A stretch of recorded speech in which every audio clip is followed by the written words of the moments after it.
lot of friends and family here. Family. Family on three. 1, 2, 3, family! What's up, Modern Drummer? I'm Garret P. We're out here at West Palm Beach. It's a sweaty one today, but we're having a great time. I play drums for King and Country, and we're gonna be taking you through our drum rundown. As you can see, we got lots of stuff to go through, so buckle up.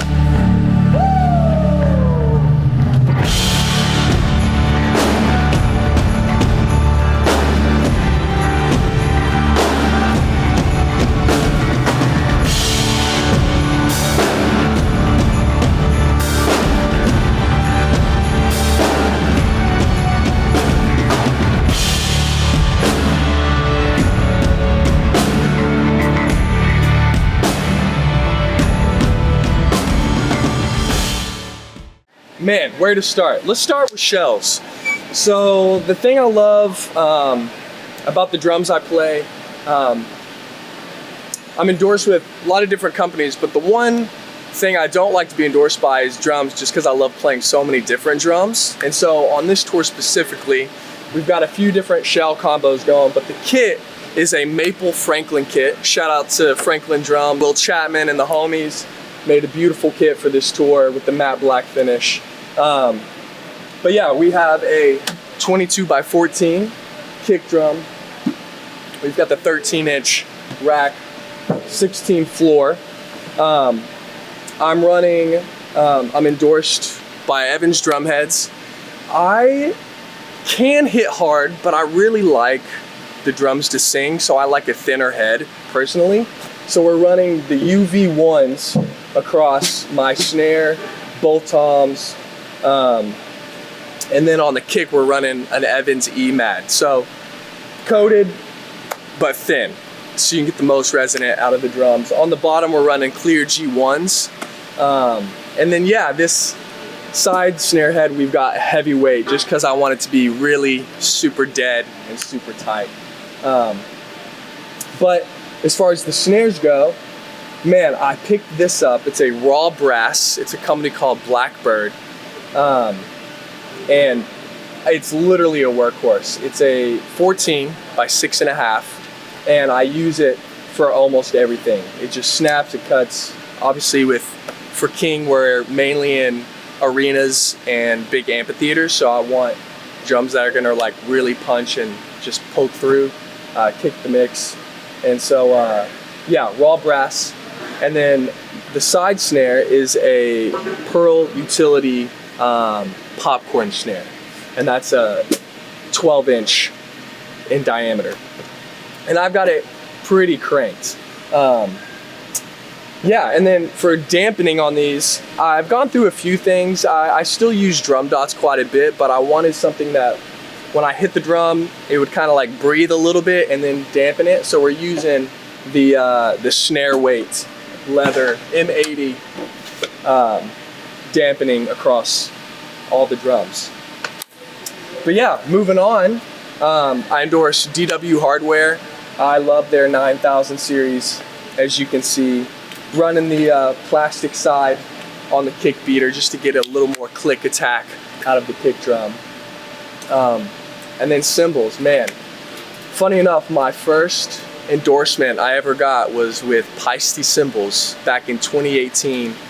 Shout out to Javier and Kelly Peisty and the team. They've taken care of me for a long time. So on this tour, I'm running the 16-inch 2002 Big Beat hi-hats. Love these so much. I've played them so much, I even have a little crack on this guy from just wailing on them.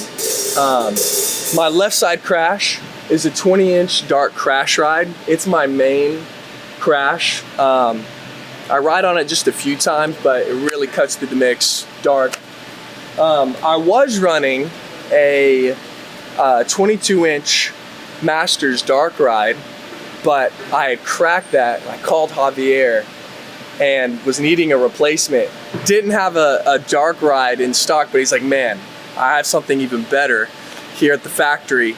Last time it was played was by Steve Jordan at the shop, and it was the last one. They don't even sell this anymore. It's the 22-inch signature Peisty ride. So I kind of geeked out a little bit over that because, you know, we love Steve Jordan. But running that as my main ride.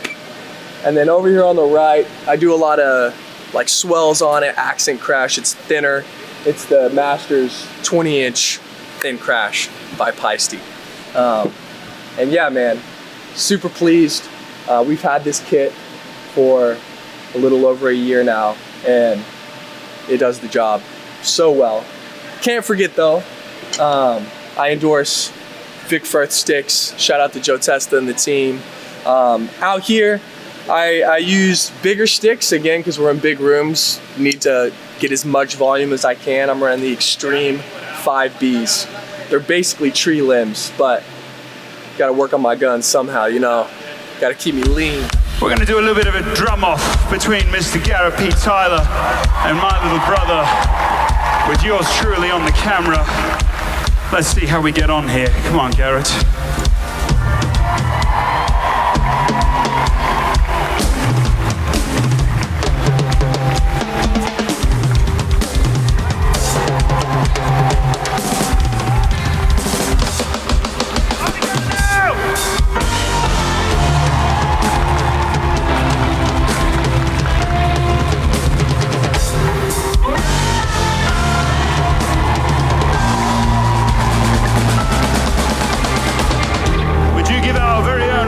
Boys, a round of applause. Moving on to Riser 3. This is, we call it, or at least I call it the ego riser. It's like, it's strictly for showmanship. And so you can, as you kind of see, the drums are like super beat up. You know, we've painted them. Almost everybody in the band at some point gets on this riser and goes to town on some drums. We've got, you know, the quads over here with the corpse clear heads on them. This is our aux snare with the heavyweight. Again, we're wailing on these things, so we need super thick heads. Funny enough, I think this used to be an old, Chris, was it like a cocktail kit that we converted, and an old Ludwig field snare. Got the concert chimes and then a Ludwig marching bass with the MX2s on it. We have a song called Run Wild where we have this big drum break and there's like 5 of us playing drums at the same time. It just adds that showmanship, that drum factor that happens on this riser. My name is Chris Karabelas and I'm the percussionist for King and Country, and this is my setup. Starting over here, we just got LP Aspire, bongos, workhorse. They kind of get beat up a little bit, but to get the job done, as well as LP City series congas. Moving over here, we got Pearl Piccolo, brass. We painted it black just to fit the aesthetic of the rest of the stuff on the riser. Have a Peisty splash stack right here. Got 2 stacks. This one's actually made of a camber top hi-hat and then just a cracked Zildjian Avita cymbal. So you get 2 different, like a tighter as well. We got some toys up here, some ankle bells kind of tied. So you get different kind of chings, LP, of course, all LP percussion kind of bells, jam blocks. Moving over to the timbales, we got some Pearl, Mark Quinones signature series. The cascada is kind of like a darker tone than your typical timbale sound, so I just love the warmth that they kind of just give the setup. Peisty 22-inch crash, it's a pretty thick one, but it's great for sus rolls in like arenas and like what we're playing with. And then just an old Ludwig 22-inch bass drum that I kind of use more or less as a surdo, if you will. I'm like kind of wailing on it with a lot of the big drum moments and throughout the show. It's a fun time. But my favorite instrument up here is from Upcycle Percussion. It's just like, it's kind of like a water sound. And we have a couple moments where it's like kind of moody in the show and we have some water in the background. So it's like, it's nice to complement it with this, as well as a Meinl ocean drum. To add some color to the setup. And of course, we end the night with a drummer boy. So we got some LP bells on the LP clamp to a hi-hat stand, so I can free up my hand to do other stuff while I'm complimenting these guys. In addition to all the drums, we have incorporated a lot of electronics. We obviously have, like most, you know, main pop touring bands, we have backing tracks, but we try to get as much out of the tracks as possible because we want to play it live. And so that's why we incorporate this. We have actually 3 SPDs by Roland that we use, one on this station, and then we actually have a mobile one that has a large battery pack that we can take all, or yeah, it's over there. We can kind of take it all around, play it for different moments. But these are really cool. This is the Akai Force. It's basically an entire DAW built in. And the way we have it mapped is on some of the acoustic stuff, it actually has synthesizers and virtual instruments built in. So like I'll play pads and more ethereal type stuff with some like filters, verbs, delays, EQ throws. But then Chris actually plays it on a few songs.